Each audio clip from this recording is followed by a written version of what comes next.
Drogi koledzy, ja zacznę po polsku. Honoru naszego gościa Henryk. Colleagues, I now have the honour of welcoming our new guest, Henryk Wujec. Why are we holding the meeting today? Now, I'm speaking Polish and I know that I'm making a lot of mistakes because I don't practice Polish often enough. So please excuse me for the mistakes. We're holding this part of the meeting today to commemorate the 25th anniversary of the events of June 1989.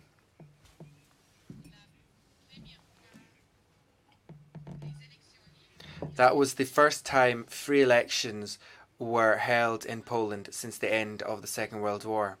Mr. Wujec, allow me to say that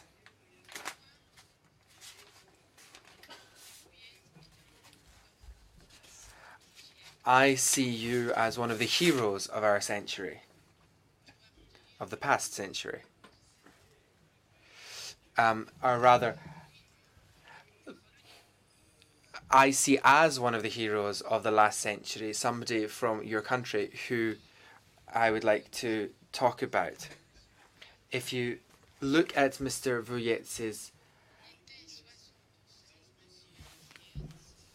CV, you'll see that in 1973, in the summer, he began helping the workers being repressed because of the events of June 1976. In May 1977, he went on hunger strike in a church in Warsaw in solidarity with those workers. Ladies and gentlemen, can I ask you to be silent, please?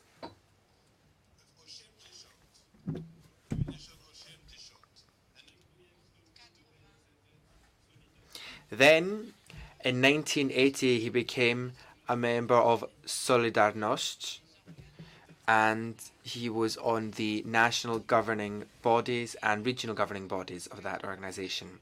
Between 1981 and 1982, he was incarcerated and remained in prison until 1984 and was in prison again until the late 80s. He was in prison for a total of 4 years and was in a national normalization center until 1989. Between 1988 and 1990, he was the secretary of the Citizens Committee of Solidarność. Then, in 1989, he took part in the round table discussions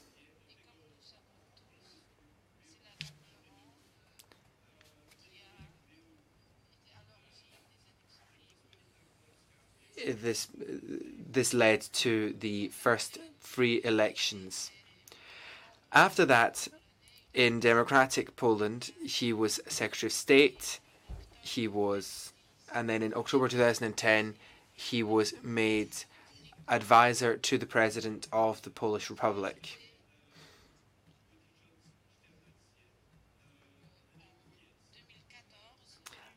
I'd like to add that in 2014, Mr. Wujec took a very active role in the Ukraine crisis.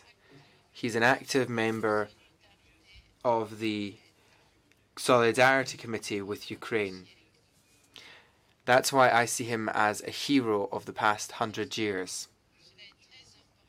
Personally, to me, it's his work has been very important. I have but a limited link with Poland, but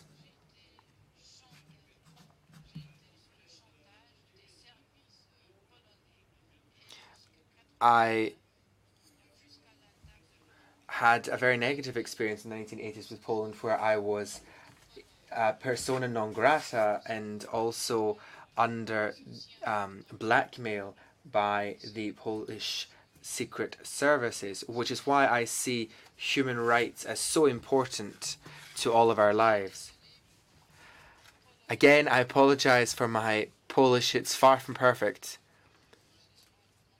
but it is going to be a great honor for us to hear what you have to say, to hear what you think these last 25 years have meant. And it's thanks to you, thanks to the Polish people, that free elections were able to be held 25 years ago.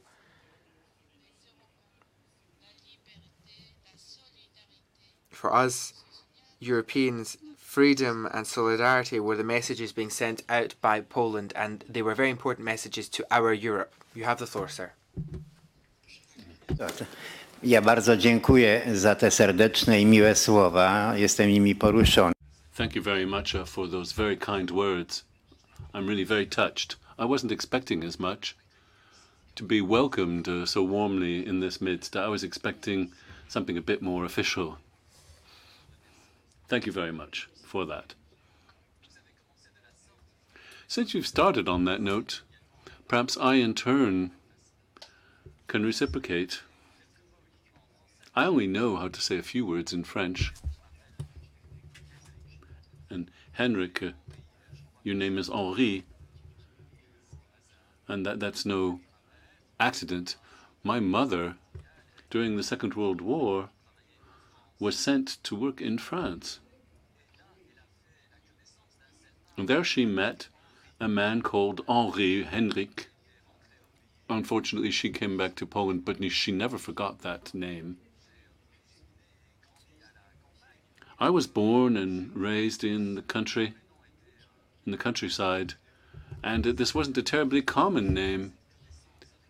And it's only once I heard that because of my mother met this French Henri that I have that name. Maybe that's something that brings us closer to one another, our names.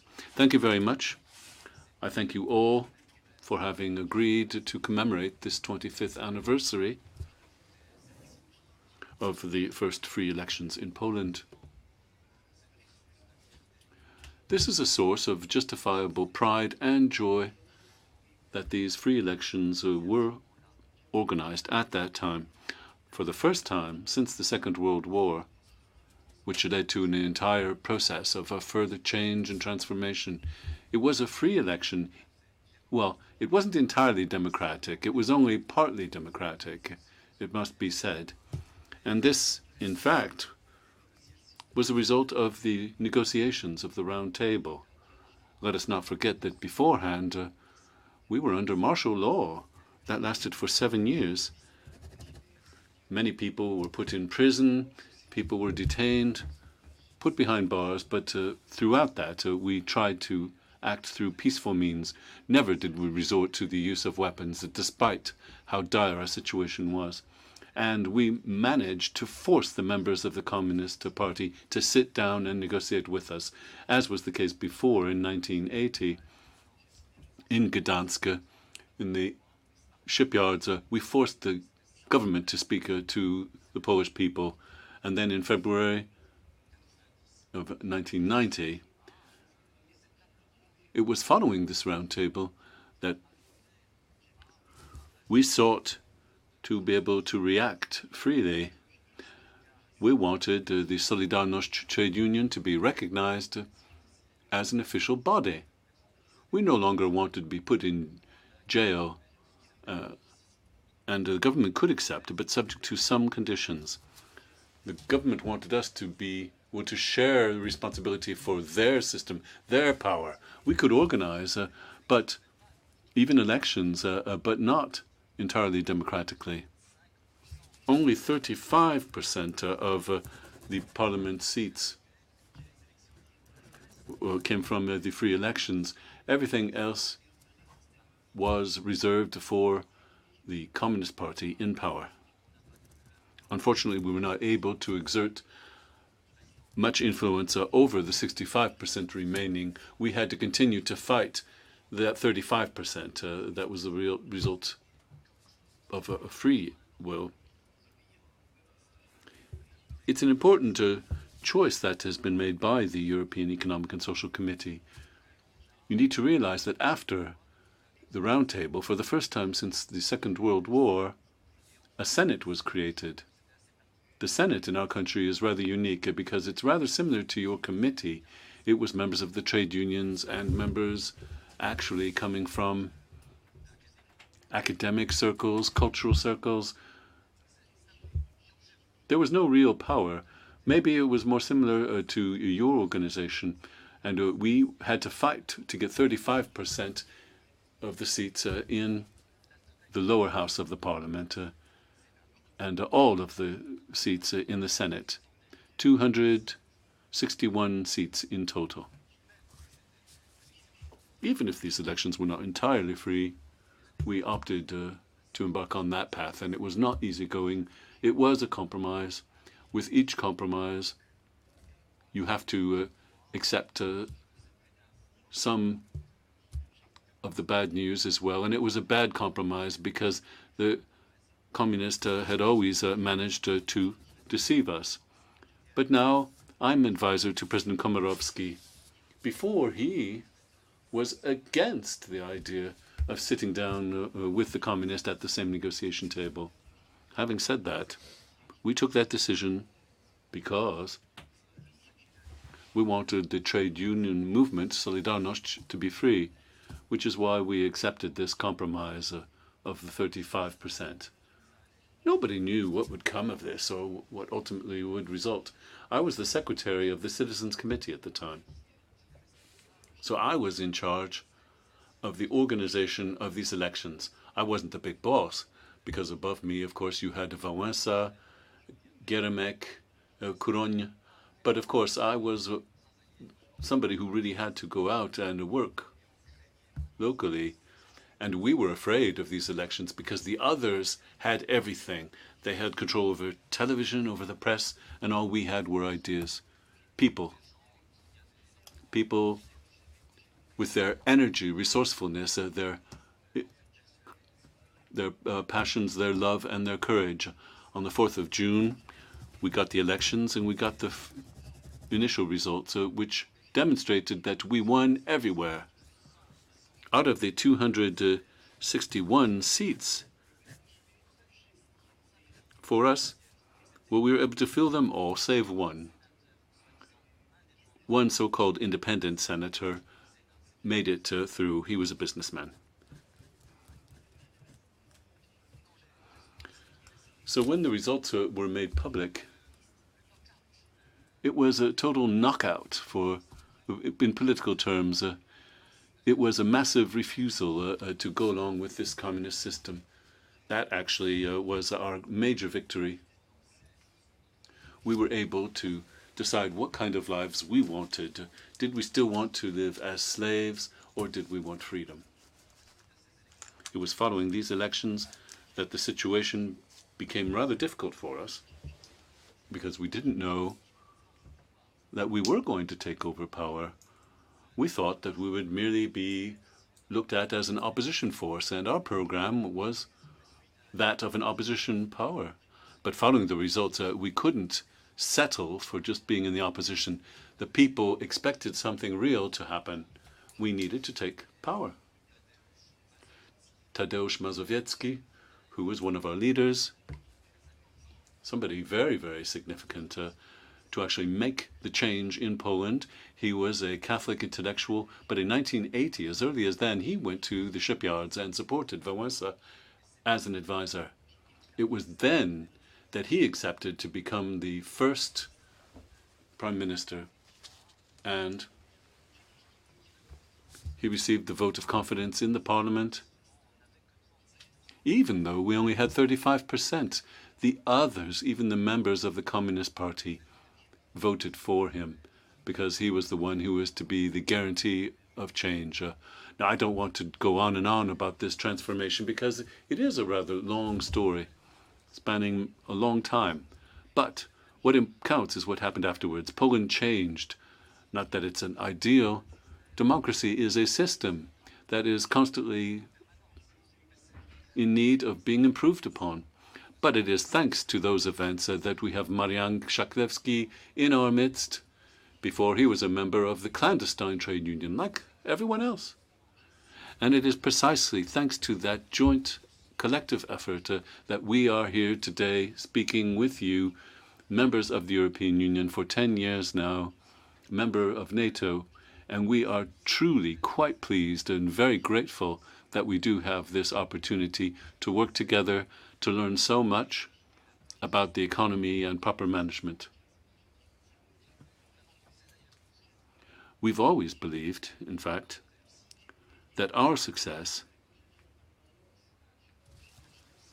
was only possible thanks to the activities of people like Mr. Malos, because you came to Poland from France and others from Germany and Italy, trade unionists and other people who came and lended a helping hand during these very trying times. It is thanks to that support, that assistance, that we were able to be victorious.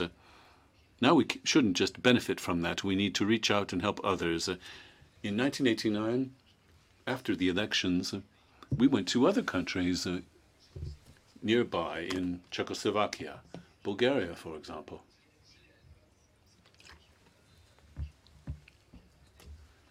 Mr. Uzhelev, who was our opposite number.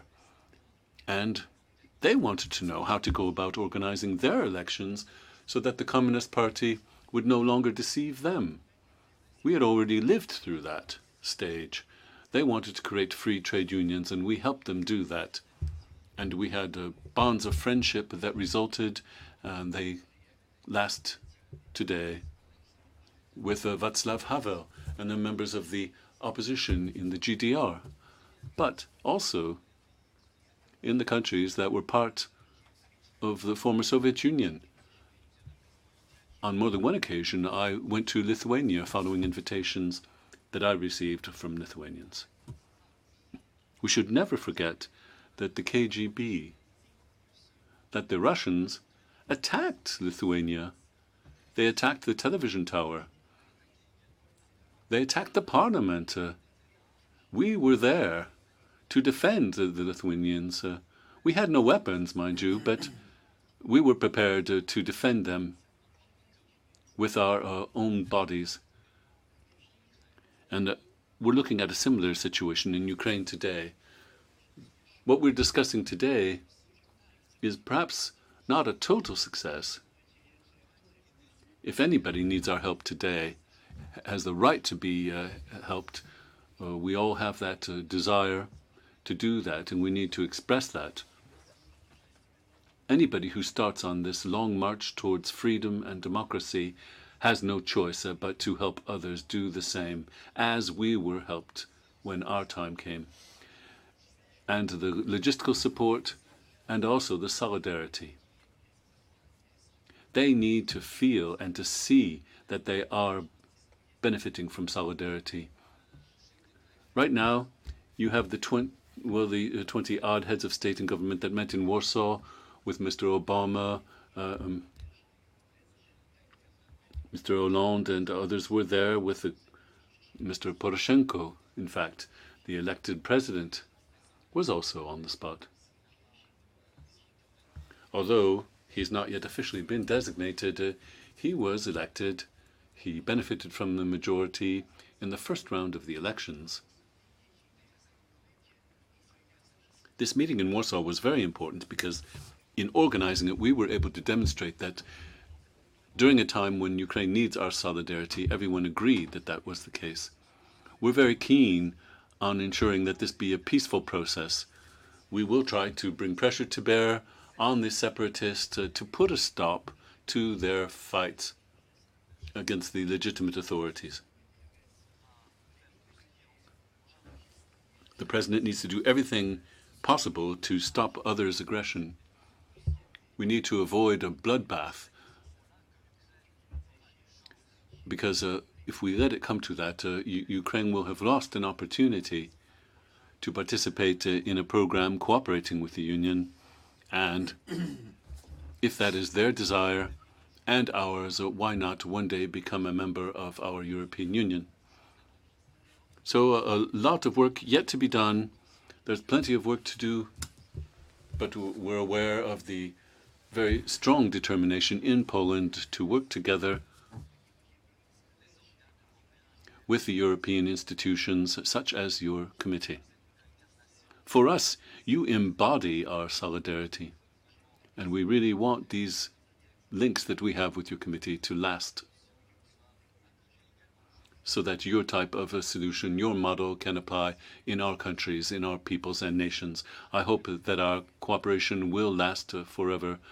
I am prepared to take any questions that you might have.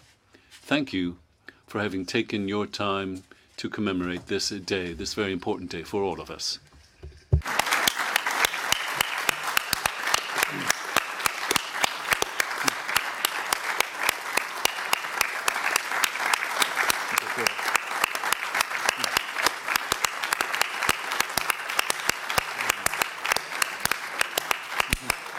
Dziękuję bardzo, pan Wujec. Jak mówiłem, to był wielki honor dla nas. Thank you very much. As I've already said, it's a great honor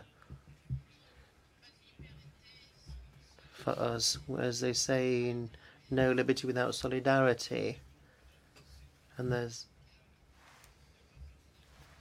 so we need both. I'll speak French now. The speakers list. We've got various speakers on our list, and I'll give the floor to them in turn. First colleague is Krzysztof Balon, Polish colleague. Dziękuję, panie przewodniczący. Thank you very much, President. So yesterday we marked the 25th anniversary of the first elections in Poland, the fall of the communist system. It was on the 4th of January that the first free elections took place, and following those elections, the first non-communist government in that part of Europe was inaugurated.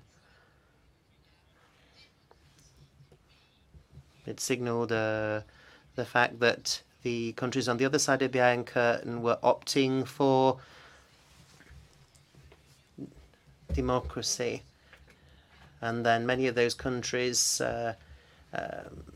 became EU member states in 2004. We've also had, of course, the reunification of Germany, bringing an end to the division of Europe,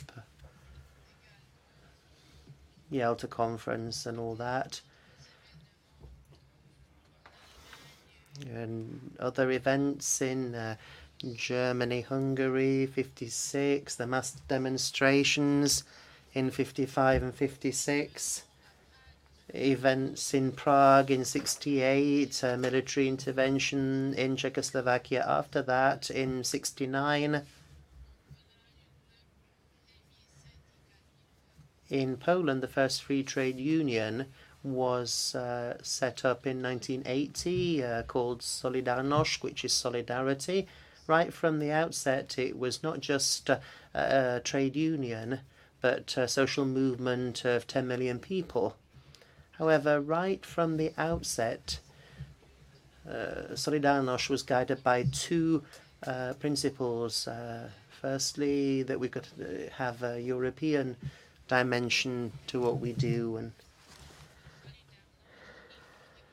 and that also we needed to bring together all components of civil society in Solidarność: workers, employers, universities, officials, members of the Communist Party, academics,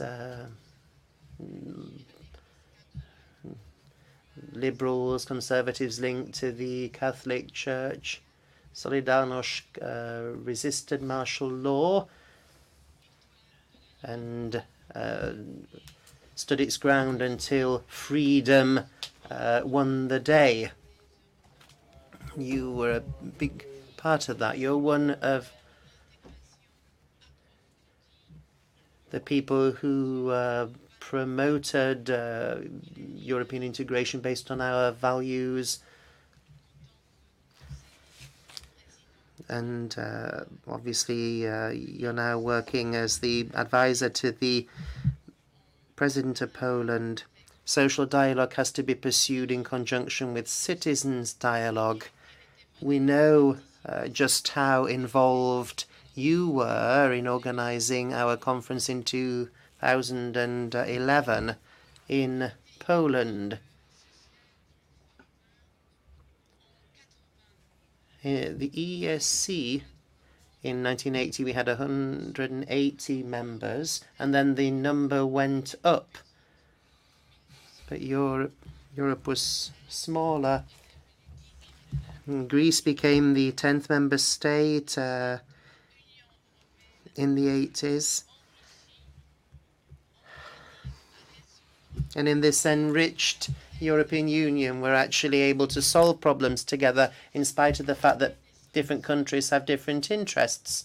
We've tried to find solutions based on consensus and to meet European challenges together. So we can say that in our work,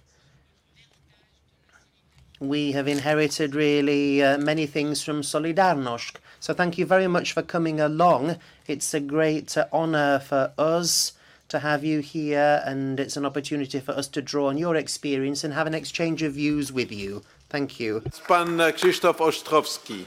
Okay, I'll now move on to Mr. Ostrowski. Group 1. Over to you. Good morning, everyone. Thank you from the back of the room, from where I'm speaking. Let me start by thanking you, thanking our guest, and thank you for the very, very kind words that you spoke. 25 years ago, these now historic elections were taking place. As a senior at university, I never would have dreamed that these elections would lead to so much change in our country, in the European Union, nor did I know that there was so much potential of creativity, innovation amongst the businessmen of the country. In fact, we had almost 3 million entrepreneurs in Poland. We're amongst the top economists nowadays in Europe and worldwide.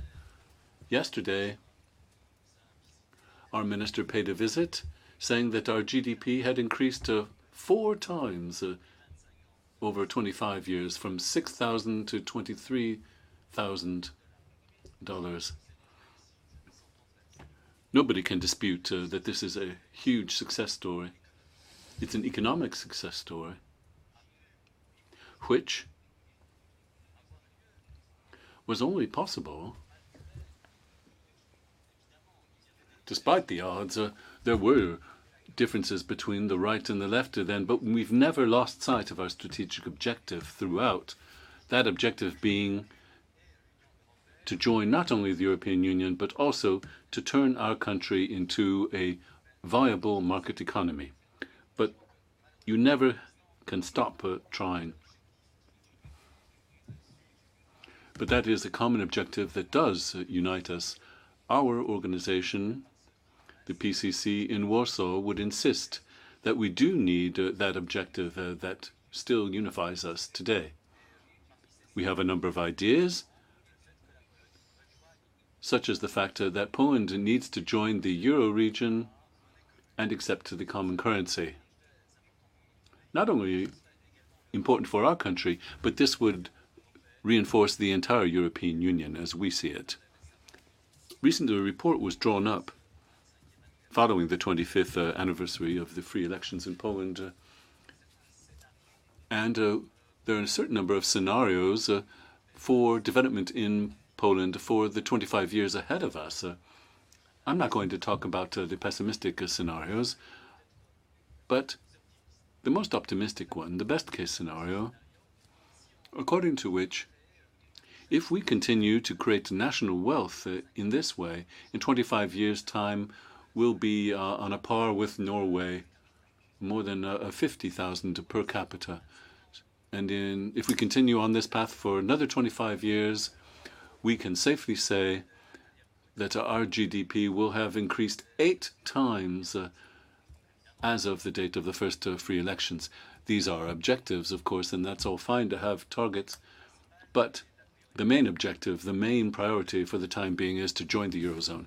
Maintenant la parole à Georges I'll hand over now to Georges Dassis, who's sitting over here, who is the president of Group 2, the workers' group. przewodniczący Grupa Drugiego Robotników. Georges. Merci beaucoup, Monsieur le Président. Thank you very much, Chairman. Allow me to say that listening to you speak Polish, I imagine your parents are extremely proud of your achievements. Mr. Wujec, I'd like to thank you very much on behalf of the employees group for being here today with us. And I'd like to pay sincere homage to the struggle that Jew and Polish workers and Polish citizens went through to live in a free country. Since the beginning of the 1980s, I've been fortunate enough to meet colleagues from Solidarność. I met them in 1981 and on many other occasions through the European Confederation of Trade Unions and the International Confederation of Free Trade Unions. I even was able to work with Jan Polakowski, who I am sure you also knew. The European Trade Union movement expressed very clearly its solidarity with the struggle of the Polish workers. Commemorating the 25th anniversary of a first free election, even if it was only partially free, as you pointed out, is an important milestone to mark. With those elections, Poland entered a phase in its history where citizens could hope to have the freedom to express themselves. But as you know, these repressive regimes didn't exist only in the east of Europe. It was the same in the south, although there was less publicity of them. In my country, it was only in 1974 that the first free elections were held after the dictatorship of the colonels. It was in the autumn of 1974. In Portugal, and then a few years later in Spain, democracy arrived in the 1970s also. We all joined the European Union in turn, and we all now live together in a European, in a Europe that is a space of freedom and rights, where we all show solidarity to one another, as you quite rightly said.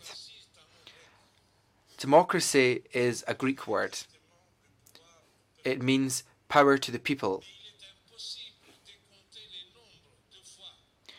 Yet it's impossible to count the number of times the word has been massacred, the number of times democracy has been battered around the world.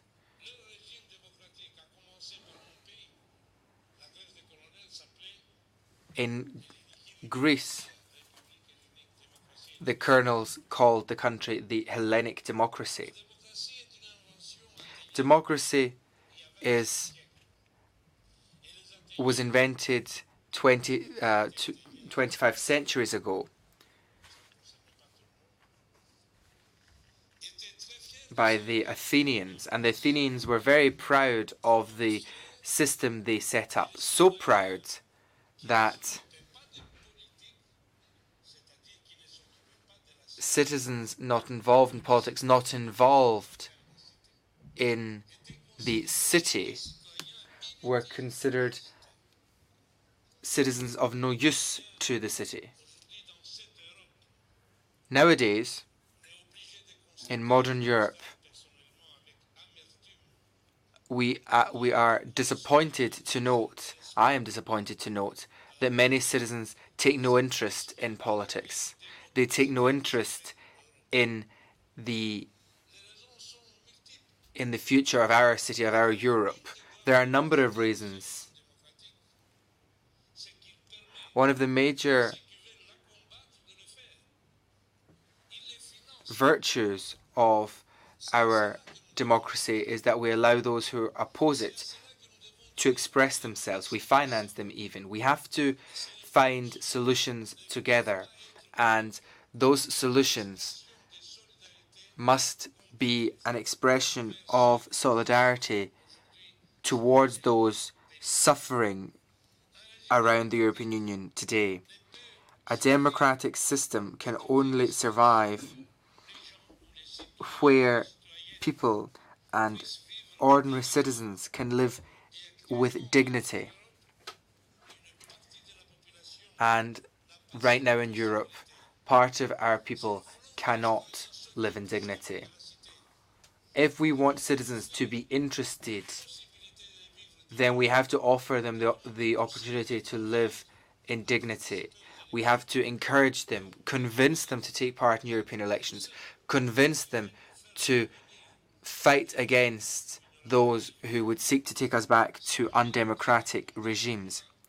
It's a shared endeavour, a fight that we have to continue to fight together in Poland, in Greece, in Spain, in every corner of Europe. We must express our solidarity to other countries and to other continents of the world. Thank you again for all that you have done to ensure that the Polish people live in freedom, that Polish workers can express themselves. Thank you again.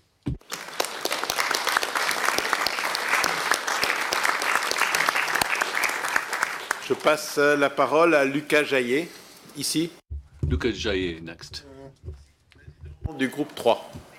President of Group 3. Thank you, Chairman. Mr. Wujec, allow me to thank you very wholeheartedly on behalf of the various interest group that I am in charge of, and thank you for being here today. We are pleased, we are moved by your presence, and we would thank you for having come to our group in September of 2011 in the Presidential Palace in Warsaw during our conference on volunteer work during the Polish presidency. I recall that you met us in the room next to the President's quarters during a press conference, stressing the need to visit the round table that is now in the Presidential Palace. And you told us about everybody, these very passionate stories of the people involved. 25 years ago, on the 4th of June, 1989, Poland had the first partially free elections, the very first in the communist bloc after the end of the Second World War. It was a turnaround for Poland. It was the starting point for a period of transformation that in a very profound way changed the whole of Europe, Central and Eastern Europe, in the years that followed. In precious little time, in a matter of months, then even so strong was the strength that the Berlin Wall collapsed. The face of Europe changed, creating the foundations for its reunification, allowing 10 new Central and even Mediterranean countries to join the European Union on the 1st of May of 2004. That really was what it all led up to. As you yourself said, it was a fight for freedom, paid often with the highest possible price, human lives, but along the way, opening up a new chapter of hope for all. During those same days of that extraordinary event in Poland, just by a haphazard chance of history, on Tiananmen Square, finishing with a military repression, was the end of the Beijing Spring, bringing together democratic forces. Mr. Wujec, your battle for freedom, for democracy,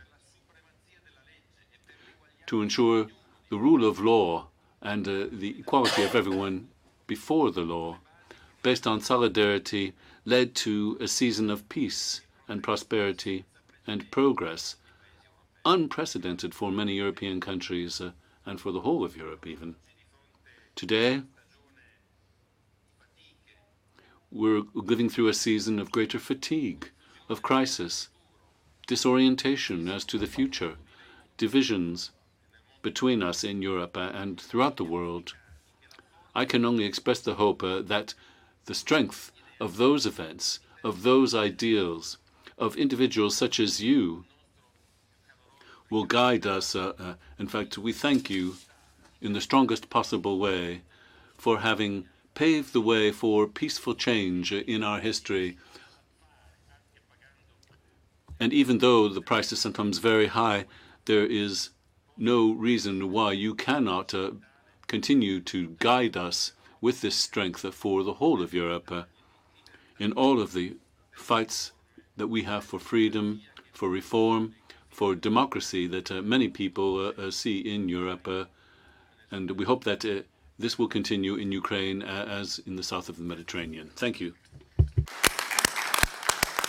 Merci beaucoup. Thank you very much, Luca, for that. I'll now give the floor to a fellow Frenchman, Stéphane Buffetot, who's just opposite. Thank you, President. The history of Europe is part of the historic sagas, which I'm sure will engrave themselves on people's memories. After the bargaining in Yalta, Western Europe had forgotten Eastern Europe. It was behind the Iron Curtain, the brutality of the communist regimes, to such an extent that when General Strzewski imposed martial law in Poland, the French minister said that we're going to protest, and at the end of the day, as always, we won't do anything.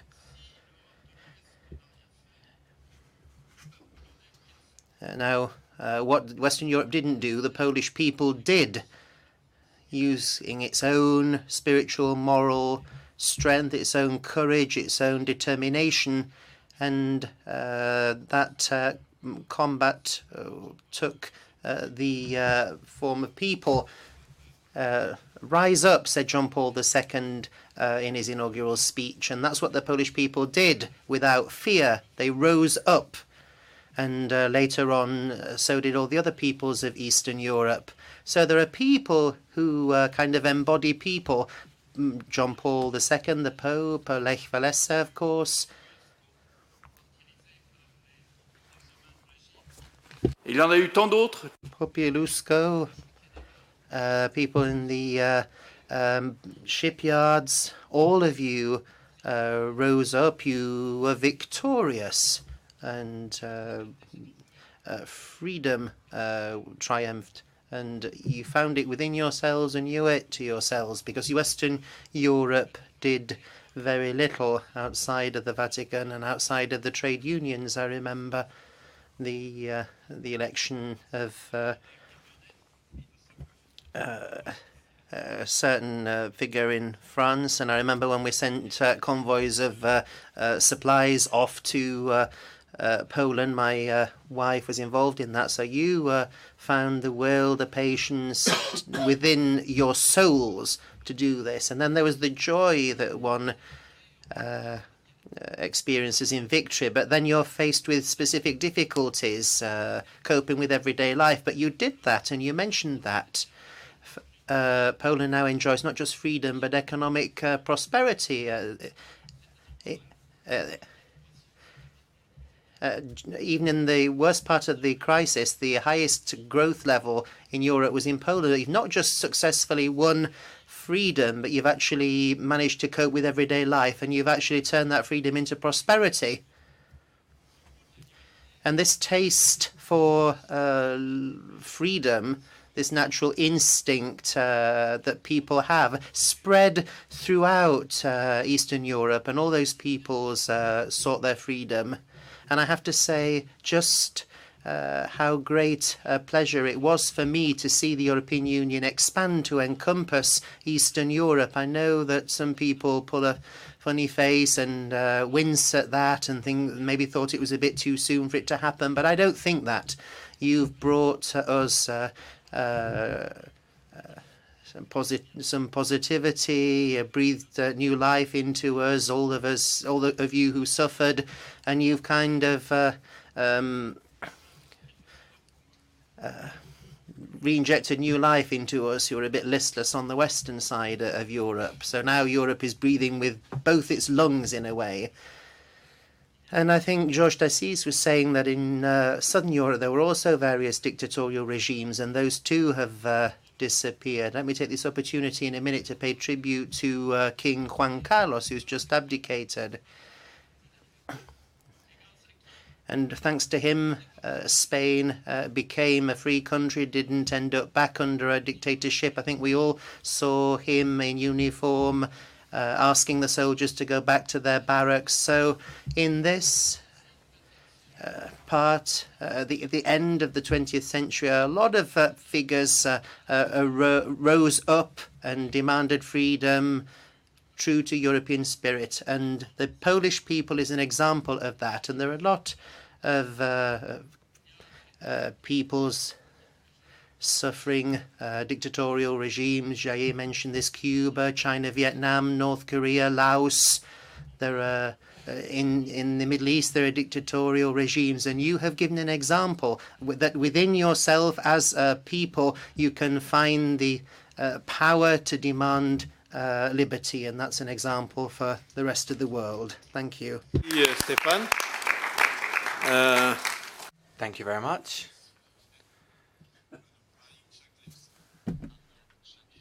Mr. Szeflewski. I kto? Marian. Dziękuję bardzo, panie przewodniczący. Thank you very much, Chairman. Dear Henri,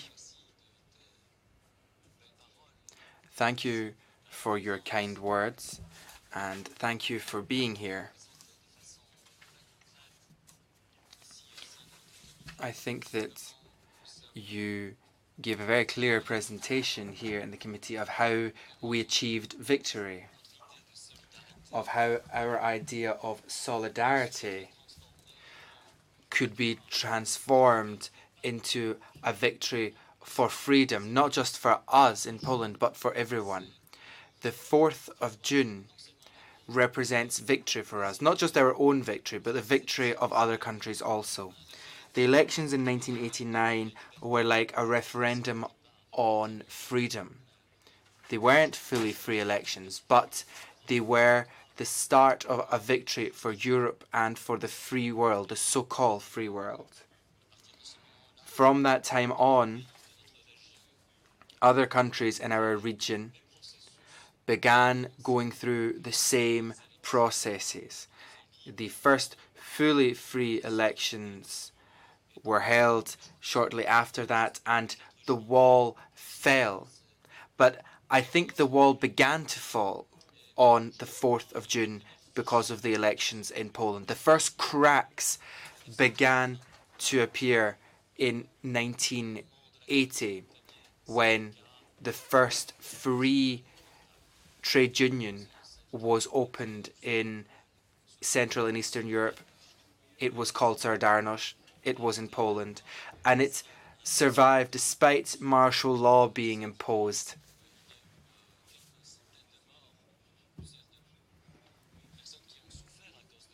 Many people suffered, several hundred people died, but Solidarność survived in the shadows in a clandestine way thanks to the support of the Polish population. It was underground, and little by little we reached 1989.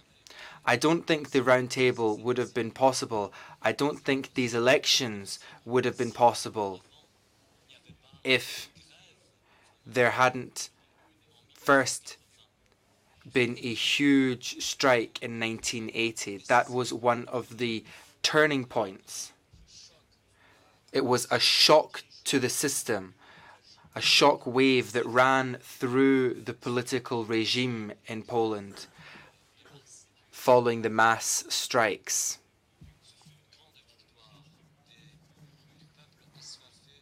It was a huge victory for people that thirsted for freedom. And it wasn't political parties, it wasn't the government, it was the people that were thirsty for freedom. It was possible thanks to John Paul II, thanks to the social movement called Solidarność, that we reached this shared victory. A victory which we went on to share with other countries in the region.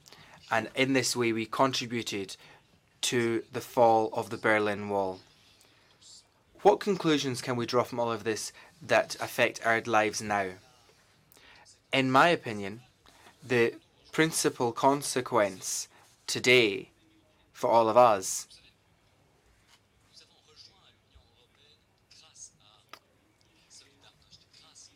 is that thanks to the elections of the 4th of June, thanks to Solidarność, we, Poland, are now here in the European Union, and it's time for us to think about what we can do now that this union is looking for a way to strengthen itself.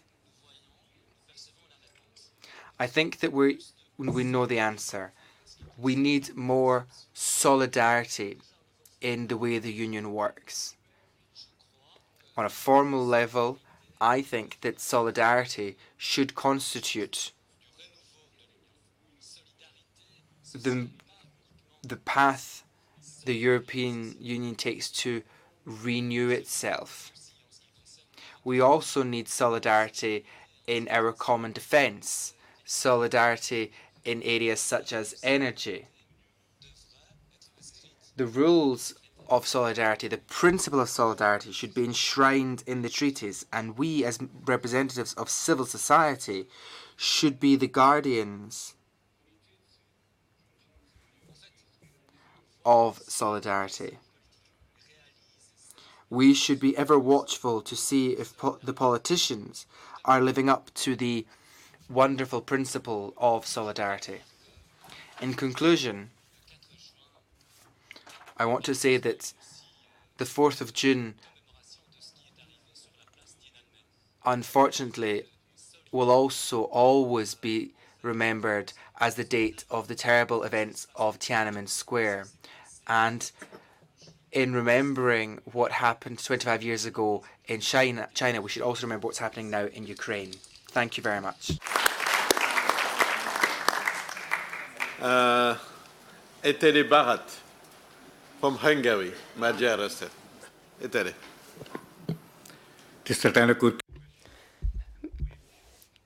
Mr. President, dear colleague Wujec, I am also convinced that it is a great thing that our committee stops for a moment and humanizes the future and also looks back at the past.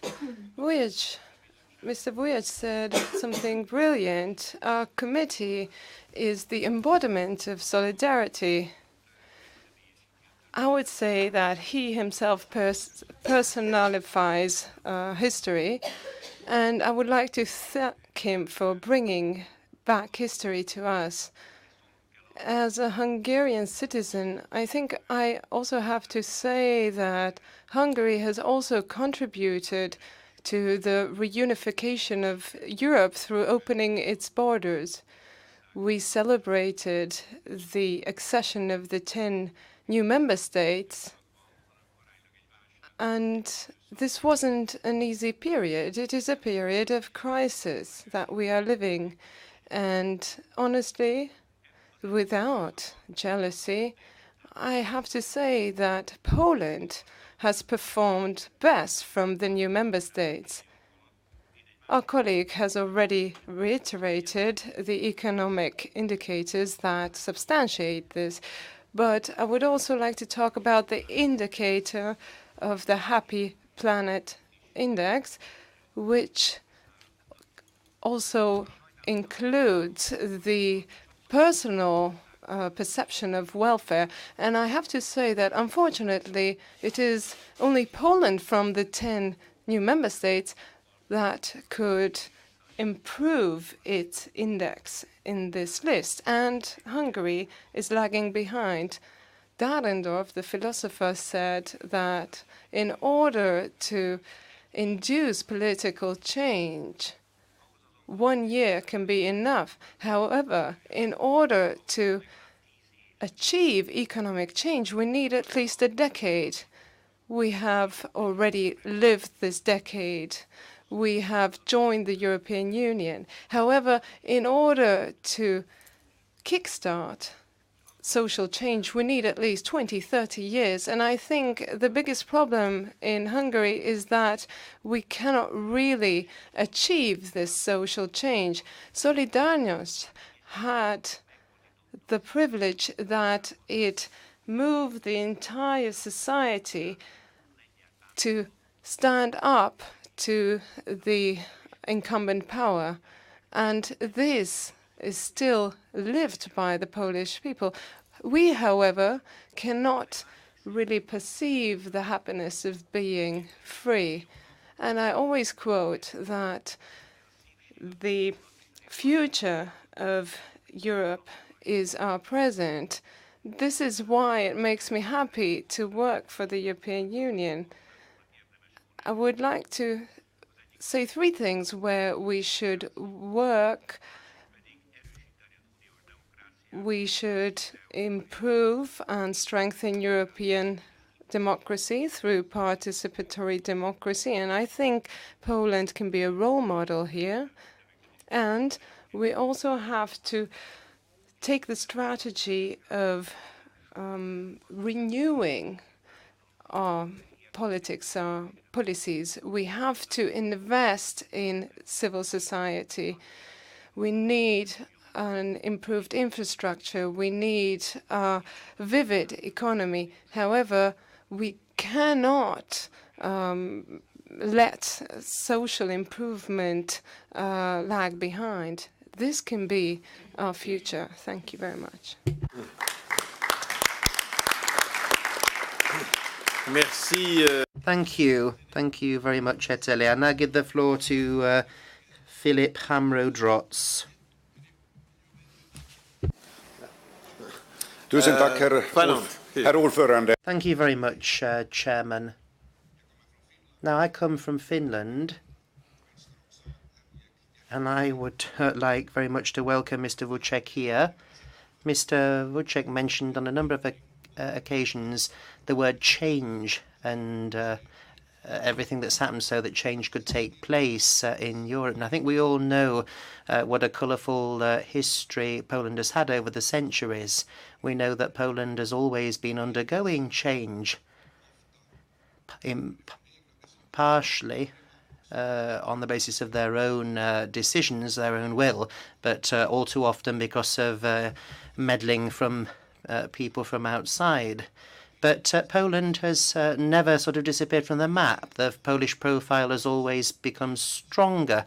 And I would say that Poland is undergoing a change even today. I'm thinking about the Polish membership of the European Union. And Poland is not just a member, but one of the most influential members, most important, significant members of the European Union. And I'd like to congratulate you on that. At the same time, now I come from a country even further north than Poland, and I do know that Poland is a central player in regional cooperation up in the northern climes of Europe. I'm thinking about Baltic cooperation in particular. Poland, together with 10 or 11 other states, has a very, very close and at the same time broad cooperation.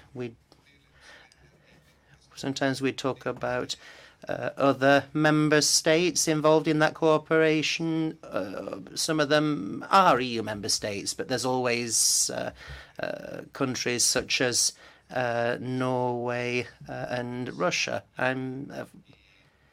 There was the big conference that took place this year in Turku in Finland, Baltic Sea Days, Baltic Sea Conference. And I'm very pleased to note just how large a delegation Poland sent to that conference in Turku, Finland,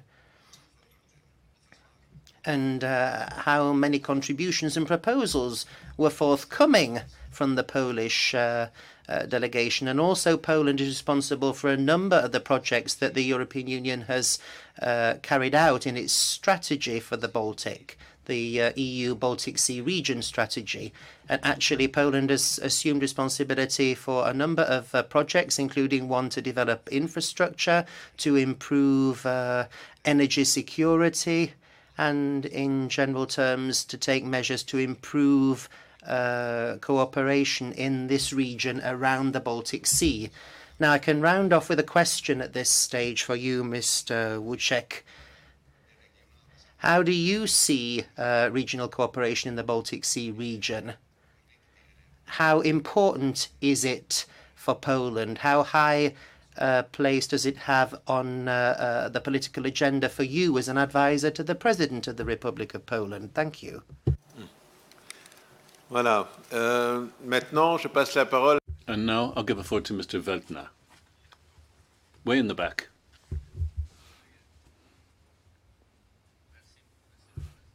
Thank you, Chairman. Thank you very much. I had 3 reasons for asking for the floor on this issue. First of all, to express my honor for the Polish people. Throughout history, on many occasions, they have testified of their desire for freedom and their commitment to democracy. Secondly, as a trade union member delegated to Group 2, I'm proud of the fact that the free elections in 1989 were a result of consequent efforts of a trade union, Solidarność, notwithstanding, of course, the changes that ensued in the international arena in the meantime. The commitment of Poles to democracy is signaled by the fact that the constitution adopted in 1791 by the Polish-Lithuanian Union was Europe's first modern written constitution. It's an interesting fact that Hungarian and Polish freedom fights were almost simultaneous. The Warsaw Uprising in 1830 had an impact on Hungary as well. This particular uprising was defeated by the Russians, led by Ivan Paskievich, and then there were revolutions in 1844 and 1848. These were defeated by the Austrians, just like the Hungarian freedom fight in 1948-49. The Second World War started off with an attack against Poland. The Hungarian government, though secretly, provided a helping hand to Polish troops that receded to Hungarian territory. The Budapest Revolution on October the 23rd in 1956 started out as a solidarity march to support the Polish October, and in response, Warsaw also saw demonstrations to support the Hungarian Revolution in turn. Free elections were preceded by in both countries by round-table negotiations. The Third Republic of Poland was created after the elections on the 4th of June 1989, and in Hungary the same happened on the 23rd of October 1989. Therefore, in Poland, it was a trade union movement that generated a political situation in which a dictatorship was compelled to return the power to the people, and the people grasped this opportunity. Let this serve as a lesson for every oligarch and dictator. Power that is robbed from the people can only be temporary. It will return to the people. And likewise, let this serve as a lesson for the people. We need to take care of the power obtained, and the only way to do this is to protect our democratic institutions. Therefore, I congratulate our Polish colleagues, and I sincerely wish them all that it takes to preserve their democracy, which now rests on 2 levels, a national and an EU level. Thank you. Köszönöm. Merci beaucoup. Thank you very Thank you very much. And now moving on to the last speaker, Litva. Lindo Maskatkiewicz. Proszę bardzo. Dėkoju pirmininkė. Pone Wujec, iš tiesų didžiulė. Thank you very much, Chairman. Mr. Wujec, it's an honor to see you here and to have you amongst us. You are one of the most important political and historical personalities, and it's to a very great extent thanks to you that we are able to be here today. We had a common goal. We wanted to influence the system,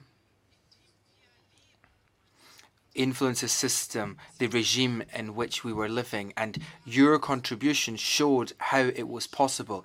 You made it clear how a normal person, an everyday worker, could achieve so much more if they united around a common goal and took a common path. And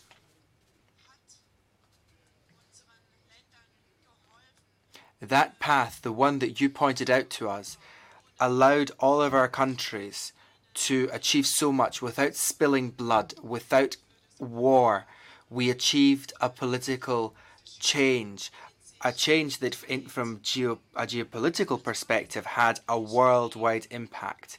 And that path was a European path of peace. We have made so much change. 25 years ago, in our countries, hundreds of thousands of people took to the streets. They linked arms, they sang, they cried, they united around that common goal, and you were part of it. That was such wonderful work that you did, and I hope very much that it will be remembered by our children and our children's children, that they will tend to that memory, that they will hold it dear in their hearts.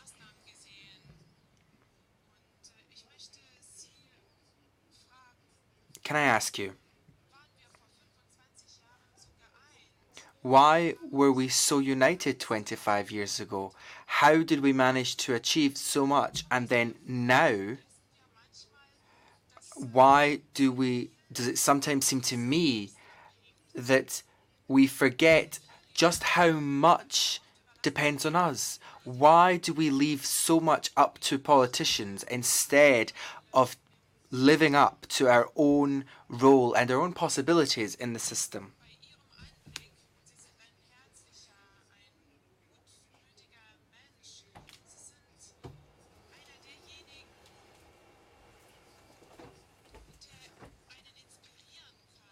You're a very good person. You're the sort of person that can inspire many. I think you have an important voice. I respect you very much. And I'd like to say a few words in my somewhat broken Polish. 5 лет, а може дуже честь нашим.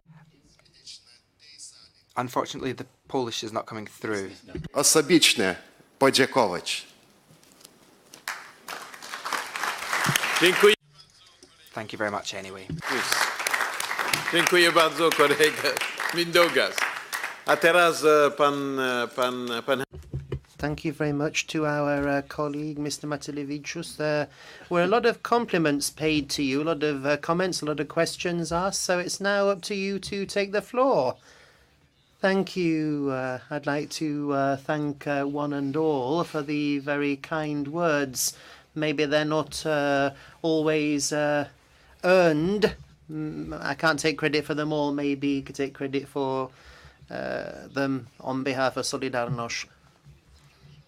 Now, someone said to me once, said, Henry Wujec, you have got a problem. You know, he wanted to replace me. He talked about himself, and I told him what we'd achieved.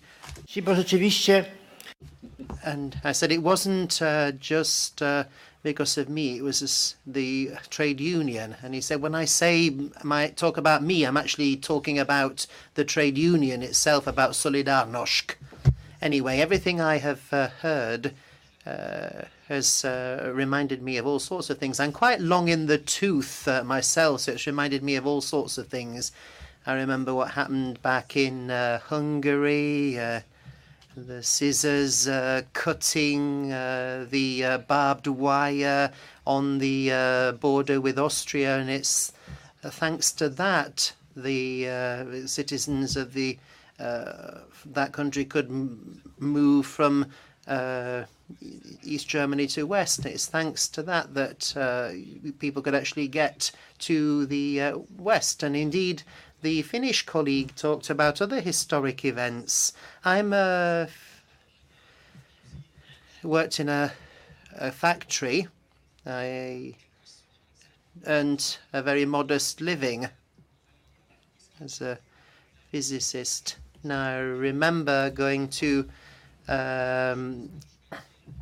the Nordic countries, and I could remember that on one day working in the fields in Scandinavia, I could earn as much as I would earn in a month in my factory. And then there's the Arctic Circle. There's no longer any boundaries there between Sweden and Finland.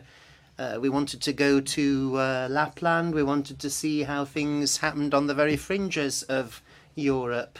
So when all this started in '76, it started with help that we provided in Ursus. There's someone who's that you maybe don't know, Jacek Kuron. He's a hero, and he talked about Finlandization of Poland. That was our dream in Europe, to depend on the Soviet Union, but a little bit less, that we'd have a bit more freedom like they'd had in Finland. We didn't want that in Poland at the end of the day, but I did want to say that Finlandization at that point in time was what we were dreaming of. Now, why am I talking about that? Everything that I've heard has brought back memories. Some people mentioned this when they talked about John Paul II, don't be afraid.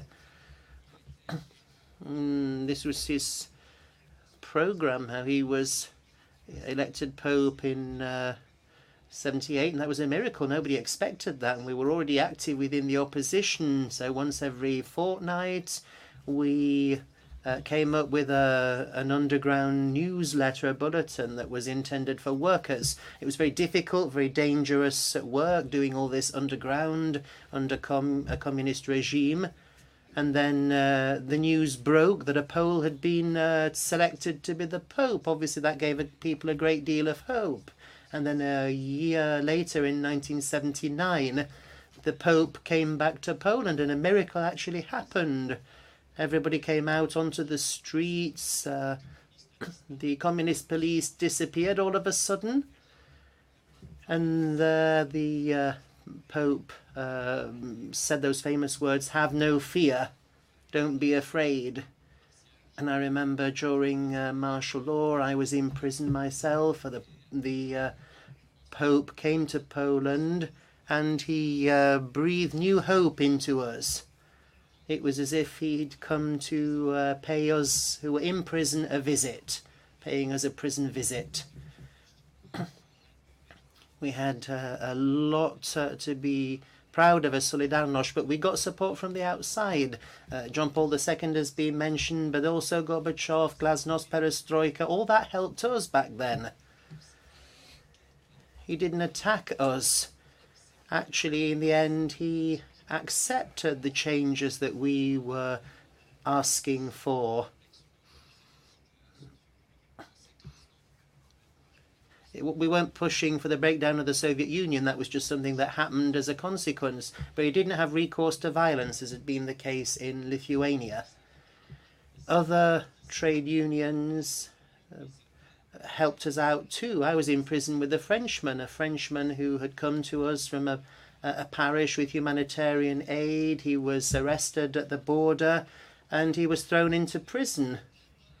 And of course he was very afraid, very frightened. Thankfully, his imprisonment didn't last all that long and he was soon released. Now, why am I mentioning that? It's because we haven't forgotten him. We haven't forgotten the support that was offered to us. Politicians sometimes had rather ambiguous attitudes towards us. They'll be judged by history, but people around Europe, the peoples of Europe, didn't forget us, and it's thanks to that international solidarity that we were successful. Now, of course, I could talk about this for hours on end. Jan Kłakowski was mentioned and various other key figures in the processes that we are discussing today.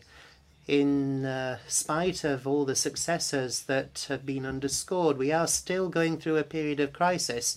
And John Paul II, during his last visit to Poland, said that freedom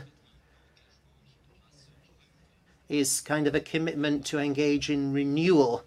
Freedom isn't won forever and a day, once and for all. You need renewal, you need progress. And I think that that is how we should understand our freedom here in Europe. We're going through a period of crisis at the moment.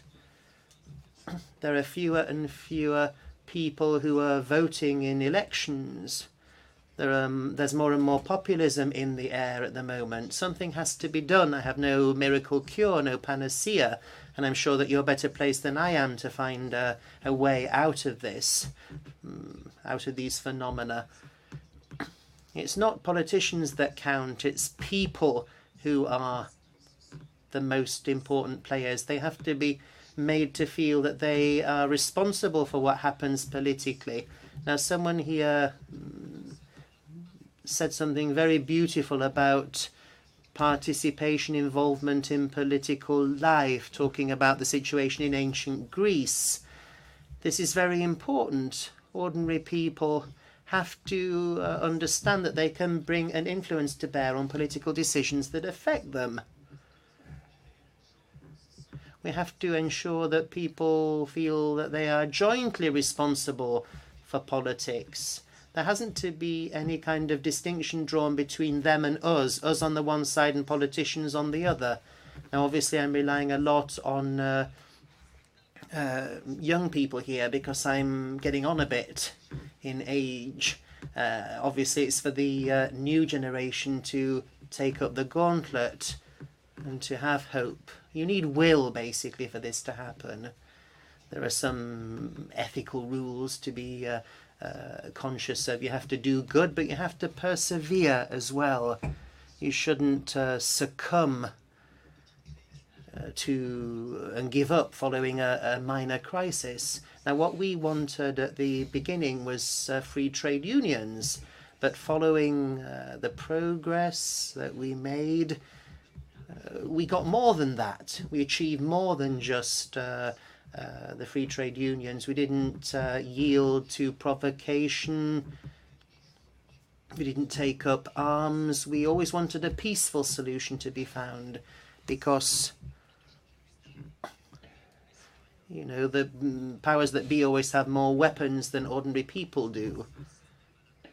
We want people to sit down at a negotiating table so that a solution can be found, a solution together, and that has to be recognized.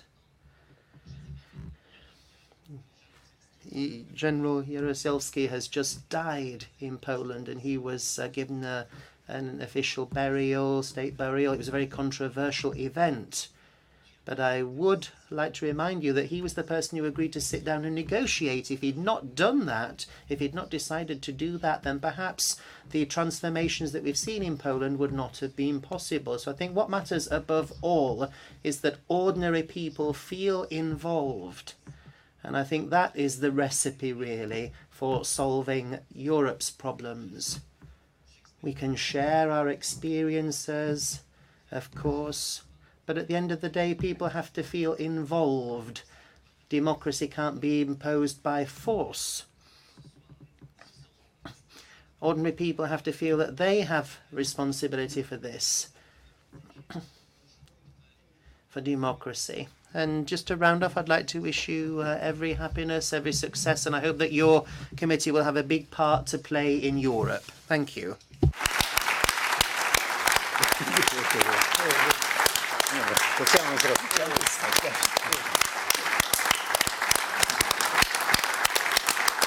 Mr. President, can I speak? 1 minute,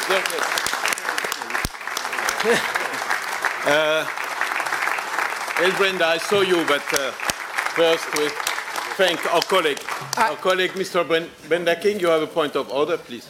I want to have the honor of speaking because this evening I go to a place called Ter Apel in Groningen in the Netherlands because tomorrow my father-in-law is going to be 78. On Monday, my mother-in-law is going to be 75. And when they were 8 years old and 5 years old, respectively, Polish soldiers liberated their town in the Netherlands. So I want to let them know that I mentioned it in this public domain. And also to let you know that Poland is very important to them because it is one of those events where you know where you were when something happened. So 70 years ago in 1944, they knew where they were. Of course, when we had John Paul II, they knew where they were. First free elections, they knew where they were. So, and that ranks up there, as you know, with the man on the moon. It also is up there with some negative things as well. As of course we know JFK's death, we know about 9/11. But in terms of Poland, it is very positive. And I just wanted to make that remark. Also in honor of your mother, because you mentioned her, I think one of the voices you should hear from here should be a female voice. And I thank you.